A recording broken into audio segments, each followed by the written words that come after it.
そうだね。協力マニアックな店とか。話になっちゃうけどさ、うん。いわゆるエボジャパンみたいな、エボっていうのがやっぱさ、受け入れられてるのってさ、これは歴史があってさ、なし崩し的にみたいな感じだけど、最初はだって絶対許可とか取ってなかったわけじゃないですか。その中でやってる中でいろんな各社、全部の格闘ゲームの大会を同時にやるっていうのがさ、成立するのってさ、今までやってきたから、そしてそれがみんなに民意を得てるから成立してるんだって、これを一から立ち上げようってなった時にさ、いろんなところの関係各所のさ、こう、やりとりとかさ、こう、なんだろう、大人がやってんだから利益の話とかやってきた時にさ、どうすんのってなったら。でも、そうそう。エボと闘撃って俺闘撃の方が先ってイメージなんだけど。あ、そうです。闘撃はだからそうですよね。そう。わずかにだけど、若干先で、で、でもなんかその本家っていうか、エボの方がどんどん大きくなってってっていう。でも、いやー、こう、元も子もないこと言うと、エボはめちゃめちゃ有能な奴らの集まりだからね。そうだね。ああ、なるほど。もうキャノン兄弟とかも何にもしなくても生きていけてるぐらいの資産家だし。そうなんですね。そうだよ。そうなんだ。そうだよ。キャノン兄弟とか、なんかMP3 かなんか作ったんだよ、確か。はあ、そうなんだ。化け物じゃん。いや、あの二人だってハーバードでしょだって。で、セスキリアンでしょ。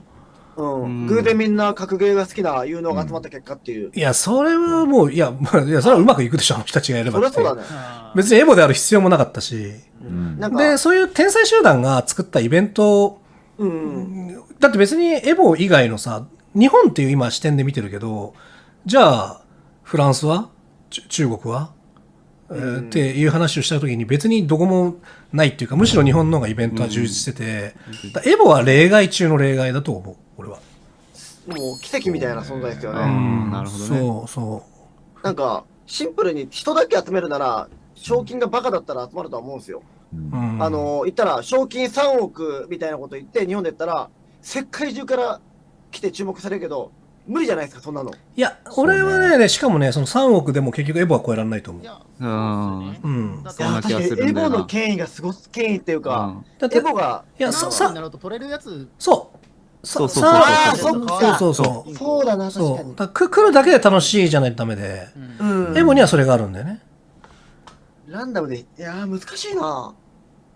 まあなんかエボは、そういうなんか、一般人も参加できるような大会でずっと続けてきて、どちらかというと日本のイベントっていうのは、やっぱり利益が出ないと続けられないっていうのはずっと続いてて、そう。で、エボリューションはやっぱりもうなんか、その利益度外視でコミュニティをでかくしていくっていうのをすごい赤字だろうがなんだろうがずっと続けてたから、で、結局、続かなかった日本のイベントっていうのはやっぱりそういう金銭的な面で続かなかったっていうのがほとんどだから多分。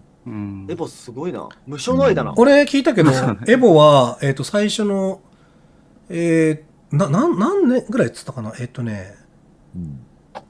なり長いこと、いや、赤ではないけど、チャラみたいな。で、いや、ついにこの間、$1000利益が出たみたいな。それでももうあれよ、ラスベガスとかでやってる時よ。その時で。それでそんなレベルで、いやもう、だからそのシノさん、マネージャーのシノさんも、いや、あの人たちね、ちょっと頭も下がりますね、っつって。ちょっとやっぱその思想とかその理念とかもめちゃくちゃしっかりしてるし、あれはまあ成功するべくして成功してますよねっていうのは言ってたよね。目的ってやっぱその利益はゼロなんでしょうね。でも今って別に変な話、多分利益出ちゃってんのよ。ただ結局なんだろう、まあ今ソニーが買ったけど、その立ち上げメンバーとかはもう飽きてるわけっていうのは、だってもうてっぺんまで行っちゃってるから。さっきの話だけど、どんどん良くなっていく段階めっちゃ面白かったの。大学の体育館で始まって、で、参加人数がどんどん増えていって、ラスベガスに場所を移して、最初はシザーズパレスとかいろんなところやってたけど、最終的にマンダレーベイでやってんだよ、もう。まあそうですね。これ以上の会場ないし、で、もう飽きちゃったんだって。もういっか、みたいな。まあそうか。だ金にしようと思えばいくらでも金にできたと思うけど、とっくに。確かに。でもその人らは別に金興味ない。ないっていうか、まあもう資産家だし、だってその自分の発明でも大金持ちだし。いやでもね、いやでその話で言うと、まあそうで、だからお金に、この時間。お金になるかなと思って、なんかその参入すると、要するにならないからすぐには絶対。そうだよね。だから、そうならない。で、結局その1万人大会ってやろう、まあごめんね、俺の話になっちゃうけど、1万人大会やろうと思うと、まあビーストカップが一応その、まあ、それのための布石って篠さんは考えてて、で、ああいうふうに初心者が出やすいイベントを何回もやって、で、まあ本番につなげたいっていう考えでやってて、で、まあぶっちゃけ、実際の1万人大会はもう考えるだけで恐ろしいけど、その前の、ああいうオンラインですら、結構金かかるんだよ、毎回。でしょうね、あれ。でしょうね。で、別にスポンサーがついてるわけじゃないから、それに関して。スタッフ超多いですもんね。ただただ出てくのよ。でも、それは俺なんでできるかっつったら、まあ、そのエボの感覚とはちょっと違って、まあ、俺、この業界にいるしかない人間だから、まあ、それはもう、まあ、住民税みたいなもんだなと思って、まあ、俺しか払ってねえけどな、住民税。まあけど、まあ住民税みたいなもんだと。みんな払ってるぞ、お前。と思ってて。ミュートが解けて。いや、で、払ってて、で、だから別にそれで出来上がるまでに、まあ結構そういう、あると思うんだけど、ただっていう、多分そういう立場が今出来上がってるから、やれる。っていうのはあるけど、そうじゃないと企業が一から見込みもないのにやるっていうのはかなり難しいと思うね。かなり難しいよね。難しい。だし、やっぱりそのお金だったり権力を持ってる人たちが好きになるっていう、本当の意味でですよ。本当に好きになる場所をここだって決めてくれるっていうことが一番大事なのかなと思ってて。なんか俺なんかその外の人間じゃないですか。はっきり。まあ、ギャンル的には。